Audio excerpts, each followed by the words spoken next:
Another edition of the Basketball Coaches Show. My name's Jacob Vincent. We're joined by head coach Neil Capps of the Stone Memorial Boys Basketball Program. And, Coach, we'll get right into it. Obviously, 11-7 on the season, now 1-1 in district play. And we'll start it off with the game last night. Always a tough place to play in Sparta. Fell 57-50 to a Sparta team that's young this year, but they've got some really good talent. What were your thoughts on that game last night? Well, I thought our kids played hard, but obviously going into Sparta, you got to do way more than play hard. They're really good at home. I mean, there's a lot of rich tradition there. Coach Mitchell does a great job, and his young men, even though he lost 5 of his 6 rotation from last year, and those kids are going to come out and they're going to compete. And I always tell my guys, I said, there's a lot of tradition there, around Sunday afternoon dinners and Christmas dinners and Thanksgiving dinners. Those young men, their dads played at Sparta, their granddads played at Sparta, so they're talking about years past and winning games years ago. So they're going to come out and fight you. It doesn't matter what the record looks like. It doesn't matter what they've done earlier. And now they played the first half of their season without Tripp. You get Tripp Pinion back, you instantly have some solidarity at your point guard, a calming effect to those young, inexperienced guys.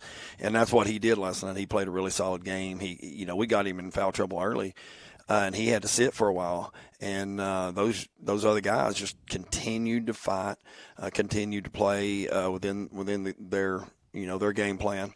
And we led early, we led often, but we just could not sustain. We didn't shoot the ball well. We defended okay, but going back and looking at the film, there was a lot of things that we didn't do really well on defensively. We didn't help very well, and that second helper, even third helper, and those are the things that get you in trouble. And I always tell our guys, it's the little things, and the little things are the big things.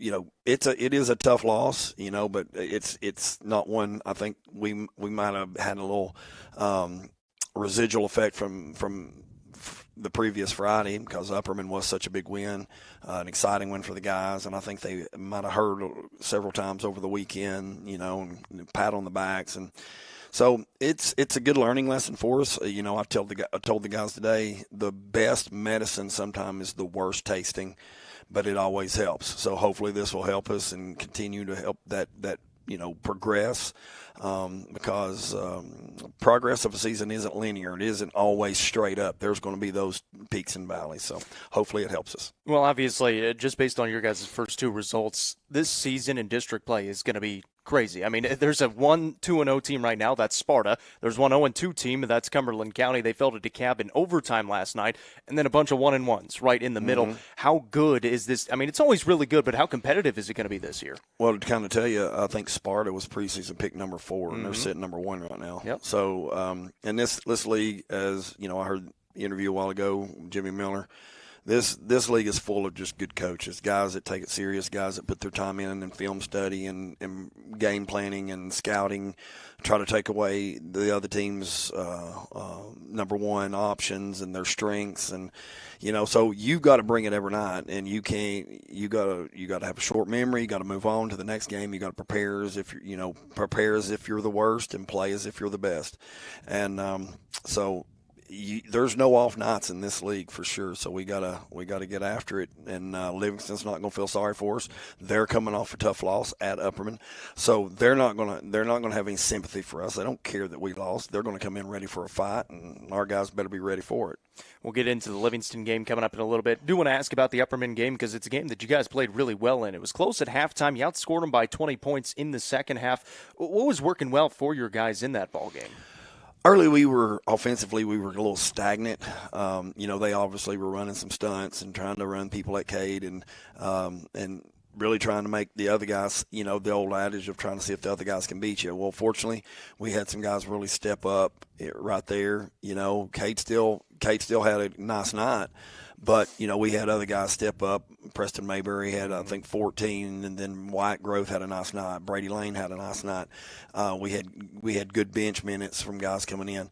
So we had other guys really contribute, and I think that's where we play our best basketball. It goes back to Phil Jackson with the Bulls when he first got there. He asked Michael, "Do you want to average 50 a game and get put out first round of the playoffs, or do you want to average 30 and win championships?" So we can't win it if Cade's going to have to score a bunch of points. We got to win it with him doing what he does, but other guys doing their part, making plays themselves, and not just standing around and looking at him. And seeing what he's going to do, because that's when we're really good, when we got 5 guys working together. So hopefully we can get back to that. Kind of going off that a little bit, you guys 11-7 on the season, 1-1 in district play, have played a really good schedule to this point in the season. Do you like where your team's at in terms of how they're playing right now? Absolutely. I mean, last night's not an indicator of a failed season or anything like that. It's a good indicator that we're dealing with teenage boys, and that you're not going to get just perfect consistency every night. I'm very happy with where we're at in terms of the schedule we've played. We really wanted to challenge our guys. We knew we needed to challenge them and to get them to grow up really quick, because we returned 2 starters. We lost several veteran guards from last year's team. So we knew we needed to get guys in there, and we need to get their feet wet and really baptize them in a trial by fire. And hopefully that's what we done. Went to Florida and played really good competition. But at the end of the day, listen, you guys know as well as I do, when you deal with teenage boys, there's going to be bad nights. And this I think this could be a positive for us moving forward. But we got to go play basketball the right way, or it can continue. These negative things that we don't like will continue to happen unless you play game right way. Well, this question is for the dad side of you. You have obviously you're coaching Cade this season, and he's having one heck of a season. Almost 30 points per game this season, 8 rebounds. He's also got a 95% free throw mark right now. How fun is it just to see him go out and play the way he's been playing this year? Well, not a lot of guys don't get to see it from the perspective on the interior, to coach your own son. But the kid's a gym rat. You can't really understand. I don't think a lot of people understand the amount of hours the kid puts in. I've seen him his whole life. His downtime or his to get away from the game is to go shoot basketball.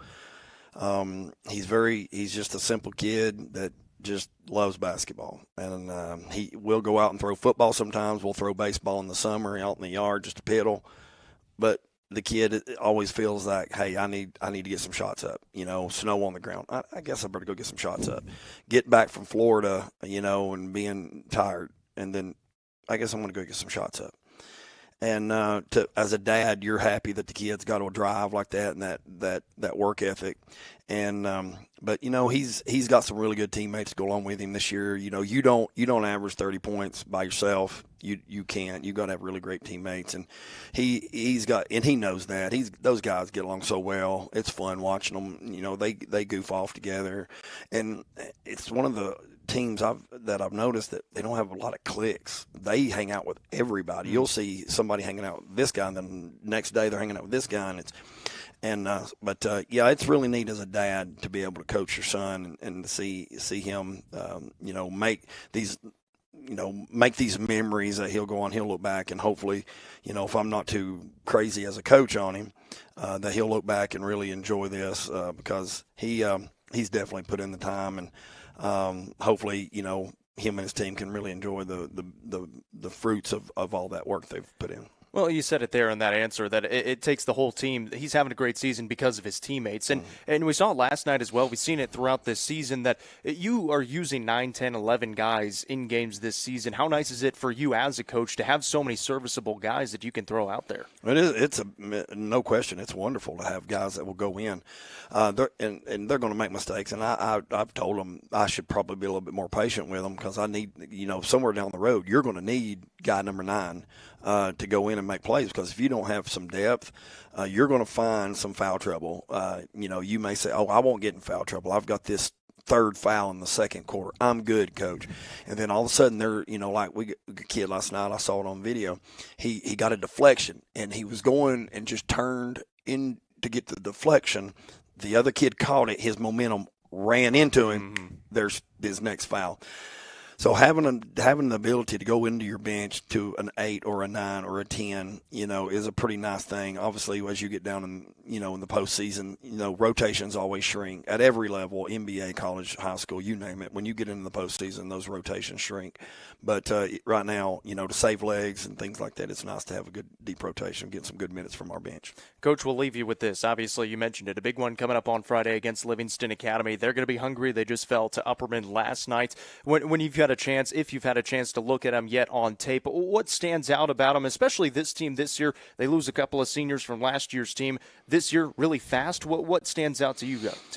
They're one of the I said to my guys early in the year that I don't think anybody, this is my opinion, I don't think anybody in the state executes offensively as good as Knox Webb. I think Knox Webb, little hats off to Ricky Norris, college teammate. I think Ricky does a great job. I think Livingston is a close second in terms of their ability to execute offensively in the half court. They got guys that know their role, play their role well, they compete. And the same thing I said about White County rings true for Livingston. Dad, grandpa, great-grandpa played for Hawkeye, and they're going to have a lot of pride.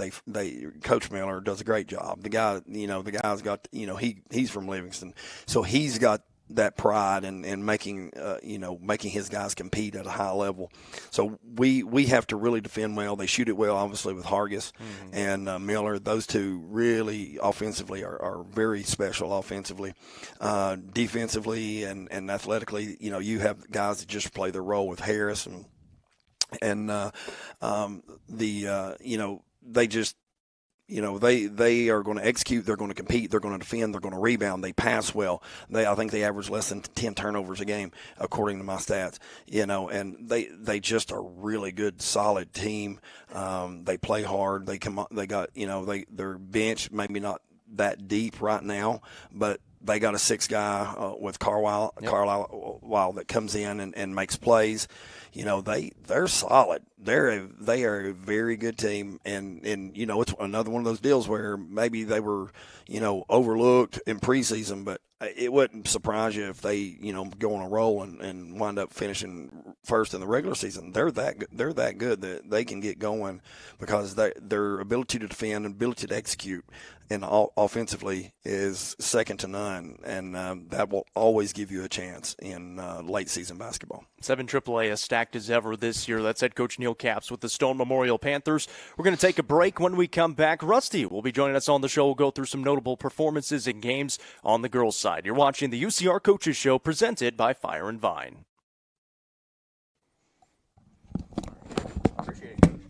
Appreciate you guys very much, fellas. Appreciate all you guys do for these kids. I will leave y'all in here to just get as many people on. There we go. I promise we will. That's how this ends up typically. But again, thank you guys. Thank you, Oh, sir. got anything else? Drive safe. Thank you, You want sir. me to leave this unlocked for Chase? No.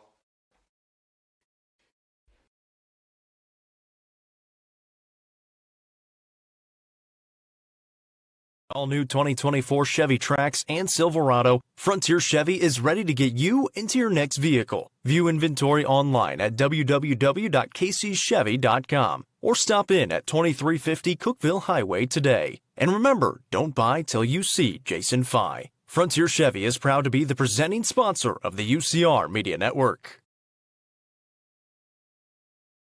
From the sports field to the hunting field, our friends at Hall Sports and Outdoors can outfit anyone. Located in the heart of Jamestown at 207 South Main Street, Hall Sports and Outdoors carries everything from kayaks, fishing gear, and camo to guns and ammo. With top brands such as Columbia, Timberland, Under Armour, Asics, and much more, nobody can top their selection.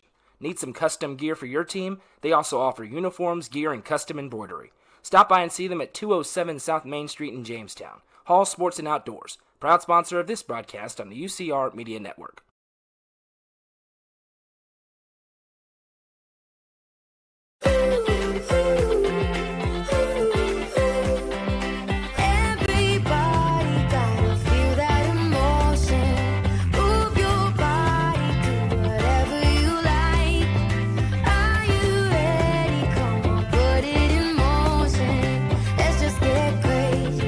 Feeling alright.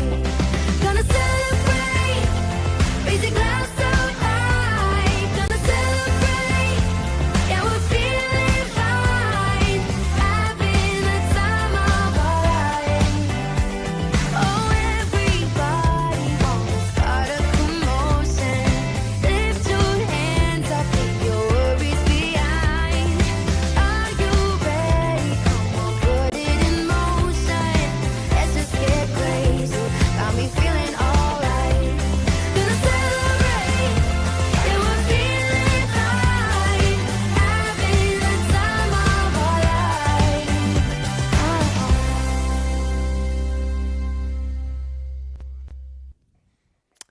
Welcome back, everybody, to the UCR Coaches Show presented by Fire and Vine. My name's Jacob Vincent, joined by Rusty Ellis. And, hey, welcome into the show. It's glad to have you back. We haven't had you for a while. Yeah, I was on the boat for a little bit there, so I'm back off the boat. I'm back home ready to talk about some basketball. Well, hey, tune in, join with us in the comments as well, and let us know where you're watching from, who you're cheering for. Of course, we will have the UC Top 5 coming up in a little bit, and there's a rumor there might be a special guest for the UC Top 5. We'll just have to wait and see. You'll keep it tuned in for that. We're going to start it off on the girls' side because there have been some really good performances. There have been some really good games over the last few weeks. Let's start it with Layla Bolden. Yeah. 2,000 career points, eclipsed that here in recent games. I believe she did it last night on Tuesday. And just what a performance by her. Now in her senior season, of course, we've had the chance to see her the last few years. They've made it to the state tournament a few times as well. And it's just been fun to see her score and now reach that 2,000-point mark because that does not happen too often. No, it doesn't happen by coincidence at all either. I mean, Layla Bolden works harder than just about any player in the area, and that's especially what Coach Sapp would tell you at Van Buren. But we've seen her for several years now. She's been a key contributor on that team since she was an 8th grader. So certainly not a small feat to get to 2,000 points. She's just had a phenomenal career for the Eaglettes. Now, Pickett County, a team that obviously you've been following along with, doing their games. They're playing some really good basketball right now. 9-game winning streak. Of course, they beat Clay County, Gordonsville. They've gotten a 2-0 start in district play, and they've had some big performances in those few games. Well, I think the big one, when you look at Clay County, the big one is kind of exercising that demon a little bit. They lost 7 straight, I believe it was, to Clay County, and I don't remember when the last time they won in Salina was. I didn't go back and look that far. But I think going and getting that win and then defensively being as solid as they were early in that game, because it looked like early on that Pickett might run away with it. Now, Clay made it a lot more respectable late. They hit some shots late, and Baylor Walden hit, I think, 4 threes in the second half to make that one a lot closer. But Zoe Nicholas has been playing really well. She had 15 in that game. I think she had 17 in the game last night at Gordonsville. Callie Reeder's been really good. She's been just about an automatic double-double every night. So it's a team that, obviously those two have really stood out, but I think that the thing that's really opened that offense up has been Ella Kate Kiesling and her three-point shooting. I really do think that's what's opened that offense up because teams have been trying to crowd the paint and keep Callie Reeder under wraps, and that's hard enough as is. But when a team is making threes like Pickett can, when you look at Zoe Nicholas and Emmy Lowe and Allie Amonette, and then, Ella Kate Kiesling has been kind of the spearhead of that attack from three. When you're able to loosen up pressure on the paint like they have, that 5 becomes so much more dangerous, and Callie Reeder's able to work a little bit more one-on-one. So Pickett's playing really, really good ball right now. I'm interested to see how they match up with RBS on Friday. RBS obviously replacing a lot of their production from last year, but obviously no gimmies in that league. Stone Memorial, a team that got a huge win last night, 51-48 in Sparta, a massive win for the Lady Panthers. And Noah mentioned it earlier this week, saying that when you look at Stone Memorial, they don't have a bad loss. They have 9 losses on the year, twice to Cookeville, twice to York. They've been beaten by Cleveland, Knox Webb, and a team out of Georgia, and then Pickett County as well. No bad losses in there. You go into Sparta, you're taking on a team that only has 1 loss on the season, scoring 70 points per game, and they held them to 48. Well, and I said this last night on the broadcast with Casey, I said Pickett's win over Stone is starting to it's looking better and better by each game. It's looking like a really good win because that was one that Stone early was up double digits, and they could have very well stolen a really good win in a really, really tough gym. But I feel very vindicated with that win from Stone last night. I've been saying all year, I've seen them multiple times, that I feel like Stone has taken steps forward. They've gotten better. Kaylee Waldo and Courtney Hedrick have been great in the post, and then the guards were huge last night. And that says something, especially against Sparta, when you have Celeste Reed and Ava Jones across from you. It wasn't like they went up against a team that just had no paint presence whatsoever. They went up against a team that has one of the toughest, especially when you look around the area, one of the toughest presences in the paint in the area. So I think that you add Addison Howard, I think her game has taken several steps forward this year. She's taken a little bit more control running the offense. I think that Coach Buck should really be commended with the work he's done with this team, because the roster hasn't changed that much over the last year or so. This is primarily the same team that he's had. You're starting to see that experience and the lumps they've taken the last couple of years. You're starting to see that pay off. It looked like it was beginning to pay off in the game against Upperman when they pushed Upperman late into that game and forced the Lady Bees to have to hit free throws to win that game. And I think that you guys already said it. It's Sparta, a really, really tough place to play. To go in there and get a win like that, really, really big for the confidence of that team. Well, the other team in Crossville and Cumberland County, of course, they've had a good start to the season. They've been within our UC Top 5 for the first few weeks of the season during when we've done the UC Top 5, and still playing well. Beat DeKalb County 54-42. Their freshmen leading the way in the scoring column. Fell to Livingston Academy in the first district game, but still a good start to the district play for them. I think the Livingston Academy game is going to be one that Cumberland, as close as I think all of us think this district is going to be, that might be one they look back on and say, man, if we could have closed that out, we could have set ourselves up a lot better in postseason play.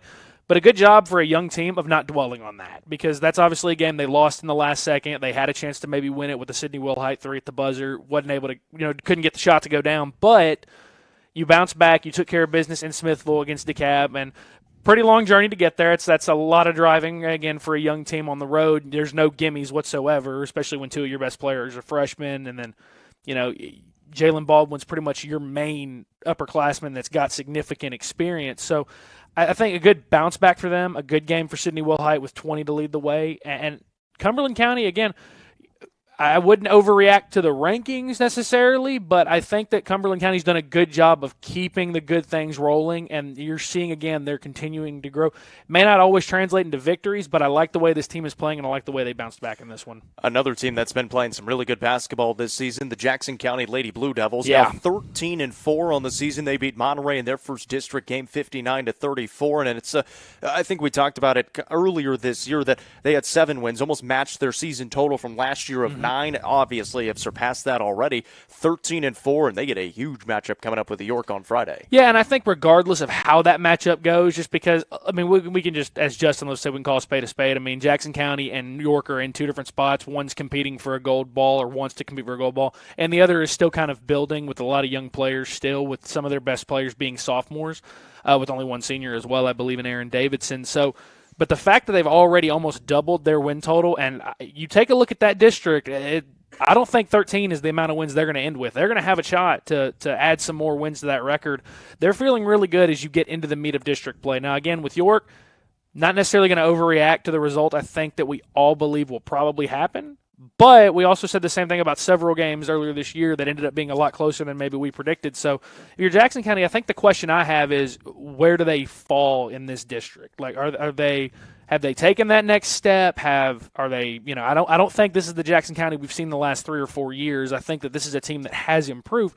Where do they finish? Because beyond York, I look at Smith County. Smith County's really interesting, and they have a lot of height in the post, a lot of size in the post, and they've got really experienced guard play as well.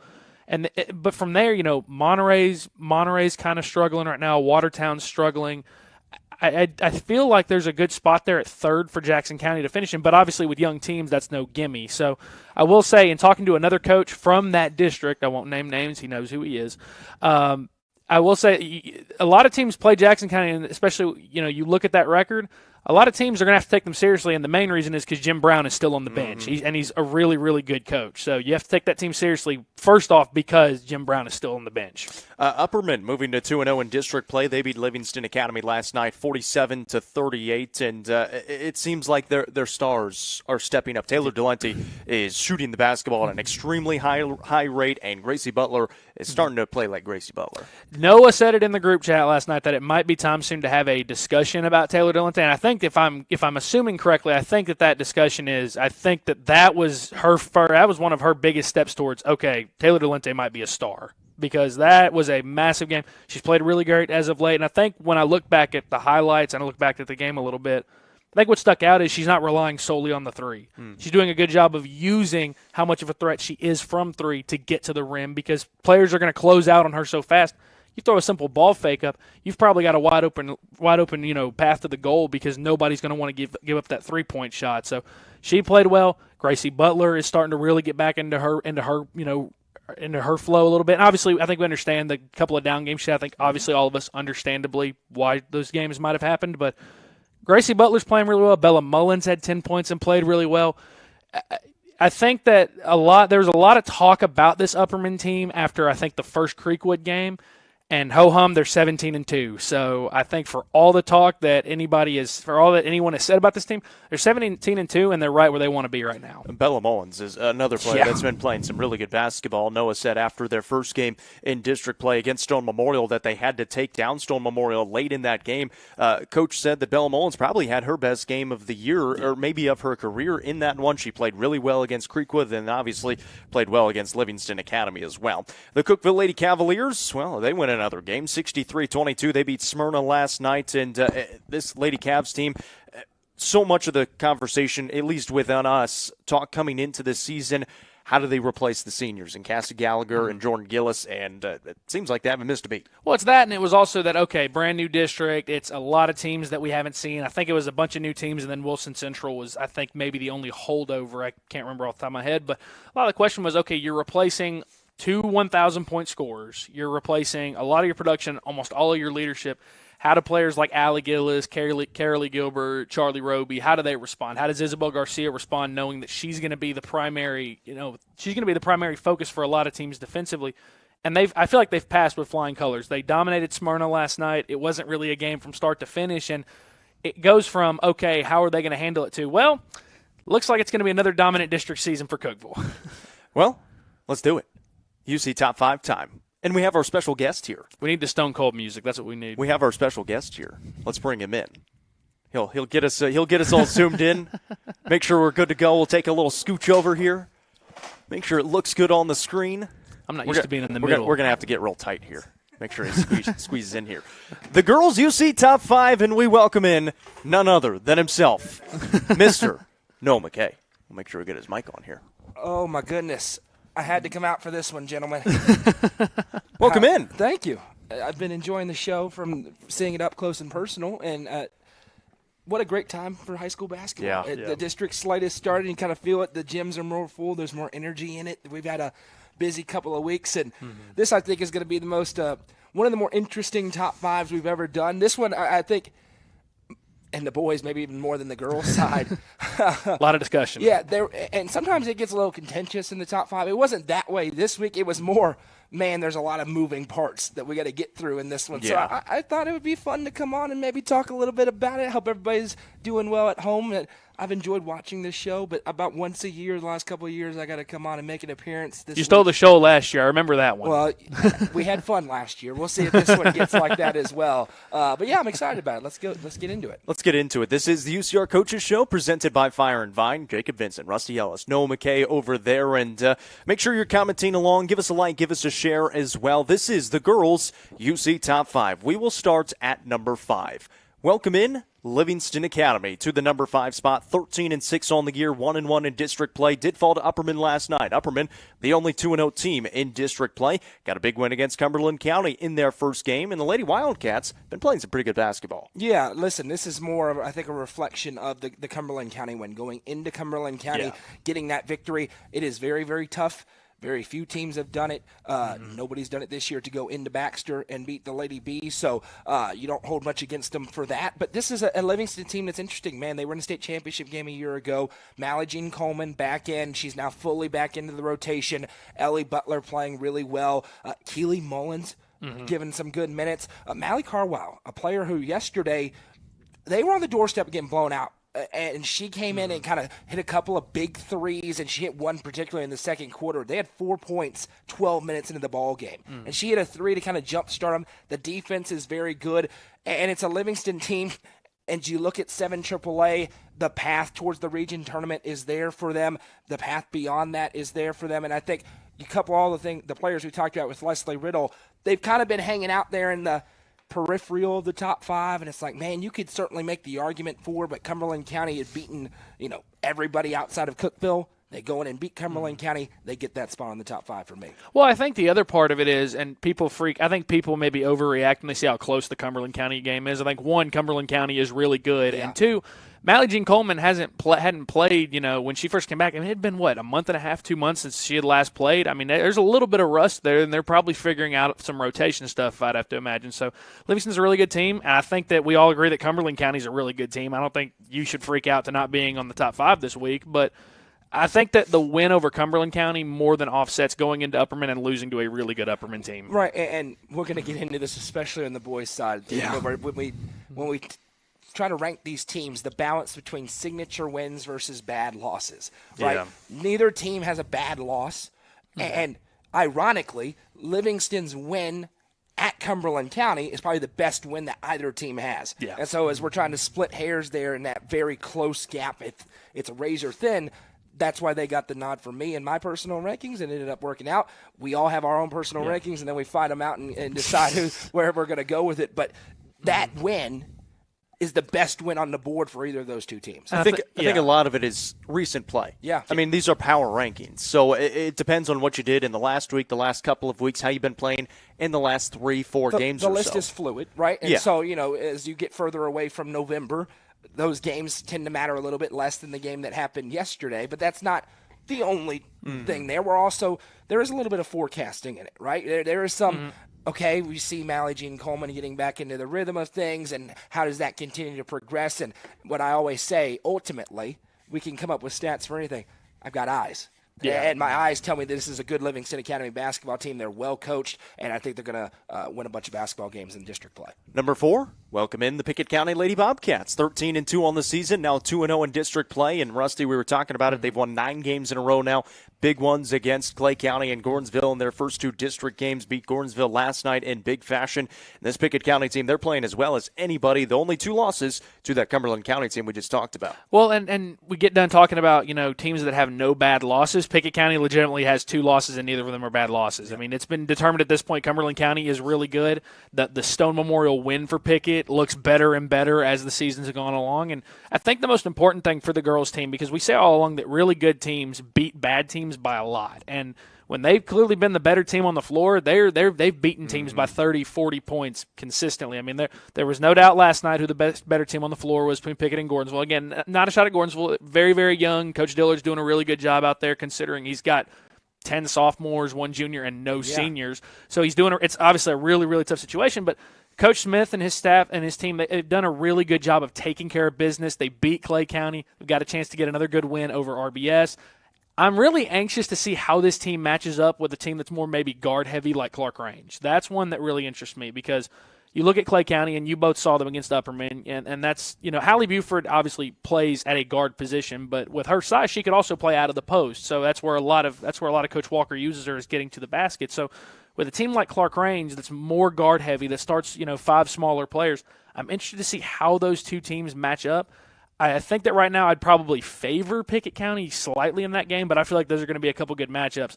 I think the big thing with Pickett here is they've continued winning, they have no bad losses, and they've taken care of business where they needed to. For me, Pickett County just can't be denied any longer, right? Yeah. It kind of them and Livingston were the two that's like, man, if somebody kind of slips up, they're going to jump onto the list. Those 2 teams we've had kind of on the honorable mention. Right there. And Pickett County, they just do everything well. They started off the season on the list and fell off because of what Cumberland County did. But, this is now an more experienced Pickett team. Coach Smith has them playing really well. You're into winning time. I look at that district, and I agree with you. The Clark Range matchup is interesting, but going into Salina to win that game tells me a lot. It pretty much makes me lean heavily towards, I think Pickett County is going to win this district in the regular season.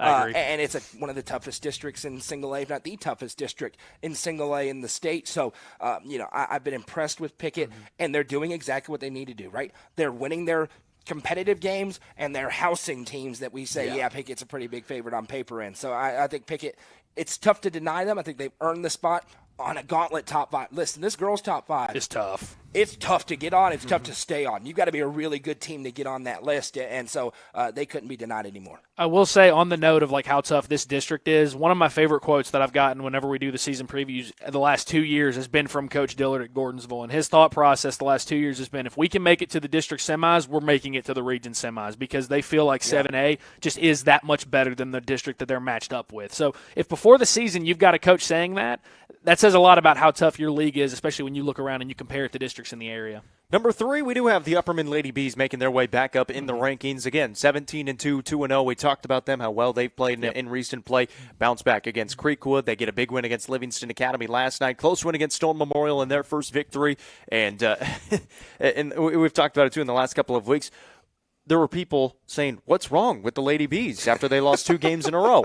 There's nothing wrong with the Lady Bees. They're 17-2. Yeah, listen, man, and we've talked about this kind of privately, and I am not, let me go out on record, I'm not predicting how the end of the season goes, but I see a lot of parallels between this team and the 2021-22 team that won the state championship, in that at this point in the season, they lost 3 games in a row. That was actually a little bit later in January. Then they won 17 straight and won a state championship. And it was similar in that team was anchored on the defensive side of the basketball. Now, they had more superstar names, right? You had Brooklyn Crouchet and Abigail Johnson. But I think this team has future superstar names. You talked about Taylor Delente, and when you accurately portrayed my statement of it. It's about time to have a Taylor Delente discussion. I think she is a star, and I think she's rapidly hitting that upper level star, that superstar, because she is a walking bucket right now. She's scoring, it seems like, every night in the gym. She's got 20 points. She's hit 5 threes or 6 threes, and she's just reining it in. Bella Mullins is a player who's really playing well, and I've watched enough Upperman teams to recognize when a point guard is taking a step. And there's been some great point guards. You look up in the Raptors from where we sit when we're calling games, and you see point guard with their numbers retired. Bella Mullins is a different player than those players were, but she's coming into rounding into a complete point guard for Dana McWilliams, who is kind of the point guard guru. This is an Upperman team that plays elite defense. Talk about bad losses, they don't have one. Nope. Think about their 2 losses, guys, and everybody at home, because I know part of the reason I'm here, the Upperman thing fires people up. I get it. People get emotional about it, but let's just look at this. Their losses on a Thursday night during winter break at Creekwood, good basketball team. In overtime. For some reason, somebody I've heard say that Creekwood's a good basketball team. In the state tournament just about every year. In overtime, in which they led by 6 with 10 seconds to go. A couple of things don't go their way. How many times are they going to lose that game? Maybe once. And then the next time out is a at Greenville tournament, play day style, or that tournament style, where there's games before and after against a decent Cotton County team. Cotton County's not in the state tournament, but it's not a bad loss. What have they done since then? I think the Stone Memorial game.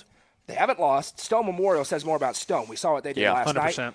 I felt like that was more of a Stone Memorial saying, hey, we've kind of arrived on this upper echelon of 7 AAA again than anything else. They backed that up yesterday, and then they took care of business wire to wire against Livingston last night. So this is a very, very good Upperman team. Right now, they're in the catbird seat in 7 AAA. They have a road win at Stone. They had that win over Livingston Academy. The Sparta matchup, very interesting because those teams are super different. But it's an Upperman team that absolutely deserves the spot on the list. They're a very, very good basketball team once again. Well, my thing is, and I think you summed it up to where we really don't have to stay on it much longer. There's not much more I can add to that. But I think the general takeaway with Upperman here is that it is impossible in December to make a sweeping declaration about how good or bad a team is. It is impossible to sit here and try to project where a team could be in March, in December. We said, I think, Jacob, we've said several times on this. I know you've said it before. This list is not based on where a team could end up. It is based on where they are right now. And right now, Upperman is 17-2. They're 2-0. So for all the talk of, is Upperman down? What's wrong with them? They have problems offensively. Well, if one, they're an elite defensive team, they don't have to be elite offensively. They can score 35 points and beat you by 15. They've done that. So I think that Upperman, for all the talk or all the negativity that's been thrown kind of at this program, they're 17-2, and they're where a lot of teams wish they were right now. Well, and by the way, something I mention all the time, how many state tournament games do we cover that end up being 76-72? Exactly. Defense is what's going to win you games there. And another player, we mentioned Sadie South, who has her role coming off the bench to rain in threes. Listen, Bella Stas has a good couple of weeks, and she's their only big presence inside, and she's kind of taken that mantle on, I think more so than she did a year ago, where she didn't have to. Abigail Johnson was in there. I was impressed, especially yesterday. I thought she came away with some big rebounds. It's a very good Upperman team. It's a very good top 5, but they absolutely deserve their spot. We don't have to spend too much more time on 1 and 2 because it hasn't changed for the majority of the season. The Cookeville Lady Cavaliers at number 2, 13-3, 1-0 in district play. Big win against Smyrna. And then, of course, York at number 1. They are 12-3 and 1-0 in district play. Yeah, here we go. Tomorrow night. Yep. Let's excited. go. Round 2. Those two teams going at it in Cookeville. And for Cookeville, they are maybe 3 possessions away from being the number 1 team on this top 5. Yeah. Right? They've lost 3 games to 3 2A powerhouses. Gatlinburg-Pittman, free throws at the buzzer. York came down to the end. They've had a slow start, rallied back. McMain Central, overtime. Right? So this is a Cookeville team that's right there. And can very reasonably reclaim that top spot. For York, they sit in that top spot. They want to defend it. And something I really admire about this York team under Coach Green, they are really good in games like tomorrow. In these showcase games that you're going standalone. The standalone big games, whether it's in the postseason or the regular season, they play a tough schedule, but they're typically really good in these spots. So I expect to see a really hard-fought basketball game, motivated teams on each side. And listen, for both of them, we have eyes. They're going to cruise through their districts. 100%. I mean, they're Lebanon is going to give, I think, a game. Wilson Central will be okay.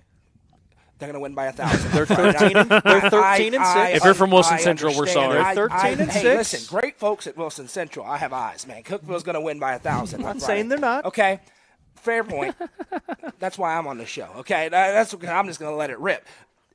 But because of that, this is an important game. Yeah. This is maybe one of their last tests in the regular season. Last test until like February, where we go, oh man, either one of these two teams can lose. For the remainder of the year, they're going to be heavy favorites in every game. How do you handle a game like this further into the season, even more so than a game that happens in November or December? Very curious to watch the number 1 and 2 ranked teams go at it. Well, I think the most interesting thing, and again, we've probably reached broken record territory when we say this, but when you look at both of these teams, again, neither one of them have a bad loss. I mean, if you're Cookville, you've played the 3 best teams in 2A. You've played likely the 3 finalists that we're going to see, and barring an unforeseen injury, likely the 3 finalists for 2A Miss Basketball in Maddie Newman, Molly Massengale, and Reese Beatty. You've played the best that 2A has to offer, and it's been a one-possession game in both games with seconds to go. So Cookville's done a good job of kind of keeping pace and holding strong at number 2. Those younger players, we talked about them earlier, they've done a good job we've seen that progress consistently. I don't think I've seen a player in the area come as far as Carolee Gilbert has. I've really been impressed by her game. I think that, and played spot minutes last year, played in big games, played at state, and there were moments where kind of got a little worried, a little bit of a deer in headlight look, but I think she's come a long way this year. She's been a consistent scorer. She runs the offense really well. Defends really hard considering she's not very tall. I mean, that's just kind of the truth of the matter. Not very tall, but she defends really hard. And then with York, I mean, we talked about it, how Coach Green understood that his district likely wasn't going to challenge him very much. And what did he do? He went out and he scheduled a gauntlet. A couple years ago, maybe that wasn't the case. Maybe the out-of-district schedule wasn't there every single night like it has been. I mean, look at the the Frank's Christmas shootout. My bad. That's still habit ingrained in my memory. But you look at the 3 games they played there, and then Jacob, you were there. They played Blackman and Cleveland after them. So and they're not playing other 1A teams or 2A. They're playing up and playing 4A teams. Well, that takes us right into our next segment here in upcoming games, because specifically for York, we've got a lot of games upcoming. We're not going to go through all of them just because of the time that we have. But 5 on Friday night. We have 5 on Friday night, and just outside of the games, York has Cookville tomorrow. Yep. They have Jackson County Friday. They have Bearden on Saturday. That's the upcoming schedule for York. They have Cookville tomorrow, Jackson County Friday, and Bearden on Saturday at Lebanon. They're all away from home in those games as well. One thing about that York-Cookville game, just because I was sent a picture of what the crowd looked like last night. Cookville, please show up. Please show up. Please. This is going to be 2 awesome games. Please show up. What better on a Thursday night is there to do here? Come on, show up to this game. We'll be there. We will be there. It's going to be fun. So here are the upcoming games we just talked about. York and Cookville, obviously going to be a fun one. Livingston Academy visits Stone on Friday. That'll be a broadcast game. Well, hey, listen, that girls game, huge. That's gigantic. And don't forget, really quick, 7 AAA, the top 2 teams out of the regular season get a first-round bye, clinch a spot in the region. If you lose, you could be talking about playing and everybody except Upperman has a loss already. I'm telling you, that's a big game early in the districts right there. Another big one, Cumberland County visits Sparta on Friday, another game that we will be there for. We will not be at York Jackson County. Connection and NFHS, we'll leave it at that. Yep. Clay County is at Clark Range. That's a big 7 single A1. Cookville is at Wilson Central. That'll be a big district game for them. And then on Saturday, York is not at Bearden, but they will be playing Bearden at Lebanon. Oh, I get to call that one. Yes, you do. Yes, you do. Yeah, you do. It'll be a fun one. Yes. Tuesday, Smith County at Jackson County. That's a sneaky good game in 5-2A. Pickett County at Clark Range. You guys were talking about how big of a game that one's going to be for Pickett County. Stone Memorial goes crosstown. Cumberland County coming up on Tuesday. So for Cumberland County, they get Livingston. Of course, they get the win against DeKalb County. Then on Friday, they get Sparta. And then they get Stone Memorial on Tuesday. And Cumberland County and Sparta now sitting in that kind of honorable mention spot on the top 5. Sparta, they got a great record. Just looking to get that signature win, right? Yeah. That's what we're waiting on. And I'm honest, I'm not holding that loss against Stone very bad against Sparta because I think Stone's a really good basketball team and they're showing it and they're on the ascension. Just need that signature win. They got an opportunity against Cumberland County to notch that resume on a loaded top 5. It could be a top 7 this week, very reasonably. Upperman is at White County on Tuesday as well. So there are Do I all get to call that one kinds too, of Jacob? games. If you want to. Oh, my goodness. Will they let you in the door? Man. They love me. They have Sparta and me get along great. But so that's what we have. We have the 5 broadcast games coming up on Friday. Of course, Upperman, they get DeKalb. DeKalb County on Upperman has DeKalb. I'll be at Wilson Central, Cookeville Wilson Central. Stone and Livingston will battle. We'll have that. We'll have Pickett County and Red Boiling Springs, and then we will have Cumberland County at Sparta. Those are our 5 broadcast games. And then we have 2 more on Saturday because we just love doing games. We actually do love doing games. I didn't mean that in a bad way or anything. So that's the girls' UC Top 5. That is the girls' upcoming games. No, you sticking around for this portion? Let's do it. Let's get into the notable boys' performances and games as well as we kind of switch sides here. How about the York Institute Dragons? It started in Franklin, Tennessee, a couple of big wins against St. Benedict, and they also beat Loretto there on a last-second shot. They beat St. Benedict. They get a big win in the opening game against Watertown in district play. They've won, 7 games, I think, in a row now, and I mean, they're looking like the team that we thought they were going to be in the preseason. I really love being right. That's all. Just continue. I just really love being right, and I was right about the Dragons. Well, one thing that I said, I think I said this a month ago, I said it's amazing what adding Bryson Bilbrey, Miles Lefew, and Will Beatty does for a team. It's amazing when you add 3 starting-level players to a team, what that does for a team's trajectory. Because, listen, nothing against, Jackson Knatzer and Heath Wattenbarger, who both have had really, really good seasons, but they've needed a little bit of help. Andrew Hall has been he stepped up in the meantime as well, so he played really well too. So going off that point, those are their 2 main scorers now, Jackson Knatzer and Heath Wattenbarger. But like you said, they've needed them to be there to kind of take some of the pressure off. I mean, that group of 3 guys, I mean, if those 3 guys are solely responsible for scoring 60 to 70 points a game, I mean, you're just not going to win a lot of games. That's a lot to put on 3 high school kids. That's a lot of points to ask 3 different kids to score at the high school level. So I think adding 3 experienced players back to that roster and to that rotation that – now Andrew Hall can fulfill that 6th-man role and can be a sniper coming off the bench, and he's had some really, really good games.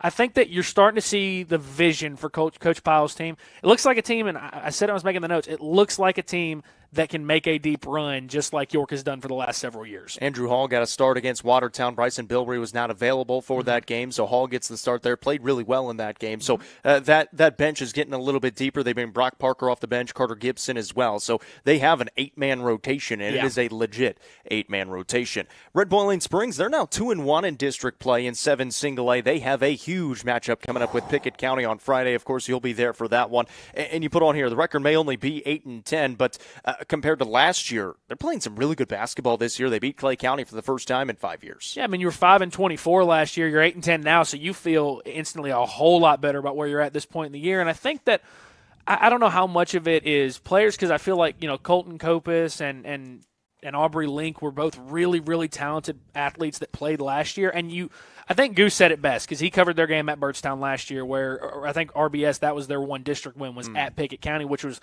the most random just one district game to win out of all of them. But he looked at him on court in Warburton and he goes, how in the world is this team? I think at the time they'd only won 3 games. He's like, how is this a 3-win team? Yeah. You see the athletes, you're like, there's got to be something else going on here. Well, Dustin McKinney, since he's taken over, has done a really, really good job of utilizing his players. I think the crazy thing here about that 8-10, they've not had Aubrey Link so far to start the year. When I spoke to him before the season, he said, he got hurt near the end of football, and we're hoping to have him back early January. We're getting to that time now where they're going to be at full strength. So I think this game at Pickett is going to be interesting because that's the one thing Pickett doesn't have is a ton of size. They've got 5 really, really good basketball players that know how to play their role. But I'm intrigued to see this RBS Pickett matchup because this could, depending on RBS's trajectory, this could end up being a game that we see later on in the district tournament. Pickett County is obviously the team that they'll be playing on Friday. The Bobcats, they've been playing some good basketball. Finally. They beat Clay County with you in the gym. And it started with Coach Amanat not liking you because they hadn't won with you in the gym. Now he really likes you. And, hey, he was right on the Coaches Show right before they won, too. So who knows? Maybe it's a good thing to come here on the UCR Coaches Show. But a big win for Pickett County, of course, beating Clay County in Salina. Hadn't beat them for 5 years as well. Same thing for RBS. They get a big win against a tough Gordonsville team last night, and now they get RBS coming up on Friday. And this Bobcats team, similarly to the girls, playing really well. Jacob Amonette now has something on his two older brothers, Zach and Will, that he can, whenever it comes time to do chores at the house, Coach Amonette, if you ever see this at any point, he can now say, hey, I don't have to take out the trash. I beat Clay County when I played. So, all jokes, of course. But I think that with Pickett, a lot of it is you've got a rotation of 7 guys that are all playing their role. And I will say this. One player I've grown to become a big fan of, I like Nathaniel Cobb a lot. Freshman, he's about 6'5", and the first time I saw him, I was like, okay, he's raw, but you see the athletic potential. You see a kid who's 6'5", and at the 1A level, having that kind of size is huge because you don't see that a lot. I mean, Gordonsville's got a couple kids that are that tall, but that's rare. You don't see that often. So for him to have kind of the stretches of play that he's had against Clay County in the third, it was kind of touch and go. It's a 5-6 point game, and he comes out and scores the first 9 points of the quarter by either team. He goes on a personal 9-0 run, and there was just nothing that Clay had to stop him. Whether it was off the dribble, whether it was just him running the floor and just finishing at the rim. Defensively, he was a menace. He's done a lot of things well. We've seen him grow up quite a bit in front of our eyes, and Jacob Amonette, I think the big development in his game that I've liked a lot, and I've said this a lot with Casey, is shot selection. It's a lot better. He's not forcing shots nearly as often this year. He's taking shots within the offense. He's doing a good job getting his teammates involved. Gage Harris has hit some big shots. I think that Caden Thomas has given him great minutes off the bench. And I think that a player that goes kind of under the radar is Lyric Parrish, just because he's not going to give you 10, 15 points consistently. But what he is going to give you is he'll take 3 or 4 charges in a game. He'll give you 5 or 6 tough rebounds. He'll play tough defense regardless of if he's given up half a foot like he was against East Robertson last year in height.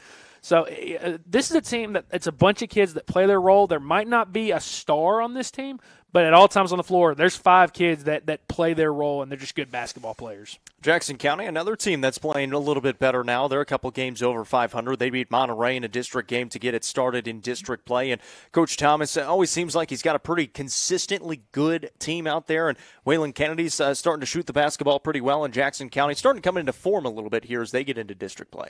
It's one of those where, again, you can't overreact to a team based on the first 10 games. And if you're a couple games under 500, you can't overreact. You can't get too down on yourself. It's the same way where if you start out 10-0, you can't get too high. I mean, I know that we had a couple teams last year that were 10-0, and we were getting screamed at about why they weren't in the top 5. They were in it for 1 week, and then they weren't in it ever again after that. So, but I like what Coach Thomas has done with this team, and I think that players like Brady Smith and Will McCrary, who came in, I think, from Monterey, if I remember correctly, giving him some great minutes in the post. And it didn't see a lot of time at Monterey, and it's one of those where you kind of see him play, and you're like, holy cow, how was this kid not on the floor? He's, I believe early in the year, I think he had a 25 and 15 game earlier in this year, just had a massive game on the boards and in the paint. So, again, Jackson County's kind of thrown their hat in the ring of, York's playing a lot better right now, and absolutely they are because they're at full strength.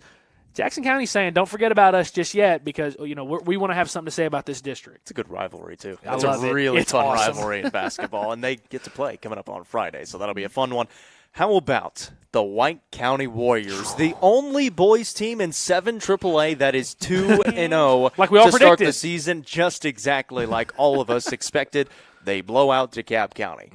They beat Stone Memorial in a game that they were trailing at halftime. 2 words, Eric Mitchell. Yeah. Yep. He's elite. Money. He is an elite boys basketball coach. And you couple that with a player like Trip Pinion, some freshmen who are Cole Sims. Cole Sims has been Cole awesome. Sims starting to play well. That is a dangerous White County team. Are they a state tournament team? Probably not, but they're a dangerous White County team. And if you don't come ready to play, especially in that gym, right? And it's Coach Capps kind of talked about teenagers and for those of us who've been around a little bit longer and people who've been around longer than me, that have seen team after team after team walk into Roy Sewell Gymnasium and walk out disappointed. There was another one added to that list yesterday because with that coach and those caliber of players and the type of team that they have, it's a dangerous White County team. I love David that. says. Mitchell statue's going up. He's got his team playing well, and they bought in. And so we'll see how far this run can go. But in a 7 AAA where the parity is pretty apparent, they can make some noise. They clearly did. They already did make some noise. That was a big win for White County last night. I would say if I'm in 7, I'm just going to keep this very short and very brief. If you're in 7 AAA on the boys' side, don't let this Sparta team figure it out. Do not, with a team that's got Trip Pinion, do not let that team figure it out and get high. Yeah, the question is, did they already figure it out? Yeah. If they did, look out. Cole Sims, 21 points, 4 triples, 5 of 5 from the free throw line last night in the win. Solid. Really, really Okay, solid. just making sure. Trip Pinion, he was knocking down free throws in the fourth quarter as well. He played really well in that ball game. He also hit a 3 in that game. It was close to 20 points. And real quick, if it's close, he's going to turn into a monster. He's the most competitive, one of the most competitive kids I've ever seen, that I've ever met. And so it doesn't surprise me at all that in a game against a team like that, and it was tight in the end, that's when he started to play his best. Let's get in here we to the go. boys' UC Top 5. This was impossible. Judging off of our reactions, we had one heck of a time coming up with this UC Top 5. So we're going to start at number 1 because that Thank was God. the easy part. The Cookeville Cavaliers are by far, the best team in the UC Top 5. There's no discussion. Yeah, there was no question. Yeah, There's a 14-3, wide absolutely destroyed Smyrna last night. They're 1-0 in district play. I finally get to see the Cavaliers again coming up on Friday. I'm almost giddy about it because it's always fun to watch them. Yeah, That's you right. get to- We get to see him tomorrow, too. In a big matchup. We do. It's going to be huge. It's going to be huge. So the 'cause number 2. Number 2. This is where it gets really fun. Number 2, the York Institute Dragons. Oh, yeah. Welcome in and welcome back to the UC Top 5. 9-5 on the year, 7 wins in a row, 1-0 in district play, and it's 1-2 against each other tomorrow. Let me just put it this On way. both sides, girls and boys. I'm on the show tonight because we're here to let it rip. They're 7-0. That's how I view the Yep. York Dragons. I view the York Dragons at 7-0. They, of course, had most of their football guys out. That's 3 starters who were gone. Then they come back in. Miles Lefew still doesn't play. He's the point guard. He kind of makes the team go. All of a sudden, when Miles Lefew got healthy and back in the lineup, they haven't lost a basketball game. And when it was just sniffing getting him back in, it was a 2-point game with Stone Memorial. This is the preseason number 2 ranked team in the top 5 for us. I think that they are the second best team in the Upper Cumberland right now. It's you're going to see this a lot in the next 4 names. This is an I have eyes list for me personally. Yeah. The way I look at it, this is Absolutely an an eye eye test thing more than anything else because there is no right answer with these 4 teams. You can have them in any 4 way. I think you're Especially hard-pressed to 3 find, through 5. I think you're hard-pressed to find another team that you could – I would hear an argument on one other team, but it's the right 5. Put an order in a blender outside of 1, and you'll be all right. But I think York is a really great team. They have another elite coach in Rodney Pyle. They have size. They can shoot. It's tough to play there. They're going to win their district. York at 2. I think the scary part about York specifically with Miles Lefew coming back is now Jackson Knatzer doesn't have to play on the ball. Mm-hmm. He can play off the ball and can run off screens. And when you're a 3-point shooter that's that lethal, I mean, that's your dream is, okay, my main role in offense, obviously, he handles the ball. He's a good ball handler. He did a good job while Miles Lefew was playing football. He did a good job of running the offense, I felt. But when you're able to run off screens and you're able to just stay moving away from the ball and that's not your main responsibility anymore to run the offense, that's a dangerous thing for a 3-point shooter. How about we just rip it off and go 3 through 5 and then talk That's a about all great of them? idea. Let's just do that. Let's preface it with saying this. If my reaction didn't say it just then. This conversation started after the games ended and went until probably midnight and then into the day today as well. Yes. That's how much time we have put into this. 3, Upperman. 4, Pickett County. 5, Stone Memorial. But Stone beat Upperman by 19 points. I'm just getting ahead of the comment section, okay? So, yes. Stone also beat Pickett. Correct. Stone beat Pickett and Upperman. We understand that. You can have a different list, and you may not be wrong. We'll have to wait and see. Here's what it is for me with these 3 teams. When I look at Upperman and Pickett, I think that they have a higher floor I agree. than Stone Memorial has. We saw last night, and again, I like what Sparta's doing, but that was not a great performance for the Stone Memorial Panthers. Everybody, I think, understands that. Not to take anything away from Sparta. It's just because it was a heck of a win. It was a heck of a win, but it was not a game that Stone was anticipated to lose or that I think anybody expected Stone to lose outside of in the gym there in White County. Yep. Bad loss versus good wins. It was a good win for Stone to be able to beat Upperman the way they did. They played very well. Mm-hmm. The difference, I think, between them as I look ahead is when they get into the postseason, which team can I see not bringing their A game and winning? I think Upperman doesn't have to bring their A game to win. I don't think Pickett has to bring their A game to win. I think Stone has to bring their A game to beat these top teams, to beat these good teams. And so what I want to see out of Stone is a little bit more consistency outside of Cade Caps. If they do that, ability to shoot right back up the list. But we saw Upperman drop that game, come back the next night, beat a feisty Creekwood team that seemed like couldn't miss from the field, and then got a wire-to-wire, pretty convincing victory over a good Livingston team. They're the one team that when I said I would hear an argument, I'd hear an argument for Livingston among this list. They really controlled that basketball game and were, last night, the better basketball team. They've got Ty Cobb. They've got the size. Pickett County, they've got the balance as well.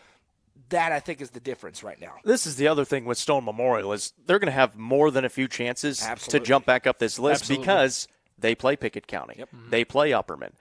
And so they're going to have more chances to get back up there. Obviously, they've already played York and Cookeville, too. And you look at Upperman, they've got some nice wins. The Livingston win was a nice win. They actually, one of the games that they won in Orlando, I know we don't give a lot of stock into that. I was just there, so it's easy for me to see, was a really nice win that they got there. They have some good non-district wins even before the football guys got back in. Yeah. I'm waiting. Pickett's got some nice wins. They're starting to stack them up. And Pickett, hasn't played nearly, I don't think, as tough of a schedule as Stone. That's the thing in Stone's favor. They played a brutal schedule. Oh, yeah. This isn't an overall record problem for Stone. Who cares what their overall record is with the schedule that they played? That good win over Upperman gets offset just a little bit by what happened last night when it comes to these rankings for me. Can they stack a couple of more? Can they come out and handle business tomorrow night against that Livingston team, which I think is going to present some issues with the quickness that Livingston has. And so can they stack some of those performances together? Their opportunity, you're right, is right there for them to ascend back up the list. I think the one thing with the loss last night that worries me is that it'd be one thing if from tip to clock hitting 0. If it was a one possession game the entire way, then that's just a team won a close game. Stone was up by 13 in that game, or was up by 12 in the second quarter of that game. And you have a double digit lead and you're playing really well. I can't shake the feeling of it. Feels like at some point the foot was let off the gas a little bit. I can't shake that feeling, and that's not something you can afford to do in a district game, especially not at Sparta. Well, and now let's talk positives because these are three really good basketball teams for Upperman. I think you saw last night what they look like at their best. Bronson Chapin right on the doorstep of a double-double. Ty Cobb right on the doorstep of a double-double. Braden Roberts reigning in threes. Clayton Harris coming off the bench, spelling a Bronson Chapin. Evan Huddleston being really consistent there. We've seen Pickett, I think, be one of, outside of maybe Cookeville, the most consistent team in the Upper Cumberland. Cookeville's been very consistent every night. That's why they're the walk-away number one team right now. We've seen that consistency out of them. And for Stone, they've got the best score maybe in this state, but certainly in our area in the form of Cade Caps, which gives Stone, while I think Stone's floor is lower than Pickett's and Upperman's, their ceiling is as really high, if not higher. I think Stone on their A game, which they brought on Friday night against Upperman, maybe it could be anybody in this classification. Fulton, I think, is tough. But when they're on their best. And guess who they've played? Correct. And Caps has given them 35, 40 points, and Preston Mayberry plays like he did against Upperman, and Brady Lane does. They can beat anybody. So they have a really high ceiling. Just looking for a little bit more of that consistency. Well, so that is the boys UC top 5. Number 1, Cookeville. 2 is York. 3, Upperman. 4, Pickett County. And 5, Stone Memorial. Let us know where we were wrong. Where we were they right. will. We will hear it this They week. will. I know you will. And join with us in the conversation. This is the UCR Coaches Show presented by Fire and Vine. My name is Jacob Vincent, Rusty Ellis, and Noah McKay. Some upcoming boys games that are coming up. Of course, Yorkville. There we go. York and Cookeville coming up tomorrow. First time ever we have 2 1-versus-2 matchups. We didn't have that at all last year? We've never had it. 2 in the same night, 1-versus-2 matchups. That's crazy. In the top 5. Show up. It's going to be awesome. If you're in the area, show up. We'll be there. We will be there. We'll be there. No doubt. York is also at Jackson County on Friday. Livingston Academy at Stone on Friday, broadcast game. Red Boiling Springs at Pickett County on Friday, broadcast game. Gordonsville at Clay County is coming up on Tuesday. That's a big one on the boys' side, especially in 7 single A. 2 teams that have both fallen to Pickett County. Clay County trying to get back on the winning side of things and trying to figure some things out in their district play. An interesting one on Tuesday, Cookeville hosting Laverne, a team that you and I saw really early this season against Upperman. Laverne has a 6'8" kid that if he's realized he's 6'8", could present some – that sounds I don't know tall. if he has either. But he could present problems. That's my one worry with Cookeville. What happens when they run into real bigs? Because Josh Hurd does a nice job defending big, but he's not a big. He's a guard, and he has a guard skill set. What happens if they run into a 4A team, which they will at some point, with legit bigs inside? listen, this kid's got a lot of skill, but he wasn't playing like a 6'8" monster inside. If he is, it could be a tough matchup. It's like this, too. They don't have 4 guards they're going to match up They outside do of not. Josh Hurd. So that is They do where not. Cookeville could have the advantage and will have the advantage. Cam, it's coming 6 or 7:30. We're about 25 minutes away. Upperman at White County on Tuesday. That's turned Sounds like a good into game. it. How about this? 1-1 Upperman, obviously pending Friday, going into 2-0 Sparta on Tuesday. That'll be fun. By the way, classic last year. Upperman won in overtime, buzzer Yeah. beater. That was the Jackson Bush game, yeah. Yes, it Yes. was awesome. So that's it. That's all we've got for the UCR Coaches Show presented by Fire and Vine. Appreciate you tuning in. Again, let us know. Get into the comments. Give us a share. Give us a like. And let us know what you thought. Obviously, a lot of discrepancies on the UC Top 5, both girls and boys. It's going to keep on changing as we get deeper into district No, it's play. perfect. It'll never change again. It's been fun this week. It's going to get more fun as we get into the weekend. Make sure to tune into our broadcast games. We've got York and Cookeville coming up tomorrow on the main UCR page. We'll have the channels decided coming up on Friday. We have 5 broadcast games: Pickett County, RBS, Sparta, and Cumberland County, Stone and Livingston Academy, Cookeville, and Wilson Central as well. That was impressive how you just rattled Yeah. that off. Wasn't even in front of him. Or something. It is. It's Saturday. Crazy. We've got 2 more games. You get York and Bearden. Let's go. A massive game. I love it. Casey and Rusty, Saturday night. Upperman and boys Franklin Classical. Boys only game against Franklin Classical. That'll be a 6 p.m. start. So 2:30 York and Bearden, 6 o'clock Upperman and Franklin Classical, and then we'll switch the week to Tuesday. So we hope you tune in for our upcoming broadcast, and we appreciate you tuning in here for the UCR